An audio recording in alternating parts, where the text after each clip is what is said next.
সিদ্ধিরগঞ্জে বিএনপির শোডাউন। আওয়ামী লীগের লকডাউন কর্মসূচির প্রতিবাদে বিক্ষোভ মিছিল। আওয়ামী লীগের ঘোষিত লকডাউন কর্মসূচির প্রতিবাদে নারায়ণগঞ্জ জেলার সিদ্ধিরগঞ্জে শোডাউন ও বিক্ষোভ মিছিল অনুষ্ঠিত হয়েছে। সিদ্ধিরগঞ্জ থানা বিএনপির সাধারণ সম্পাদক জনাব ইকবাল হোসেনের নির্দেশে বুধবার রাত 10টা থেকে শুরু হয়ে আগামীকাল সারাদিনব্যাপী এই কর্মসূচি চলবে। এর অংশ হিসেবে বুধবার রাতে সিদ্ধিরগঞ্জে 2 নম্বর ওয়ার্ডের বিভিন্ন এলাকায় ও রাজপথে বিএনপি ও অঙ্গসংগঠনের নেতাকর্মীরা শোডাউন করেন।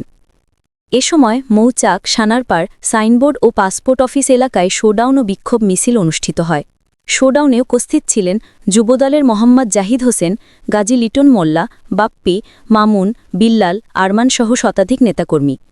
তারা আওয়ামী লীগের লকডাউন কর্মসূচির তীব্র নিন্দা জানিয়ে তা গণবিরোধী পদক্ষেপ বলে উল্লেখ করেন।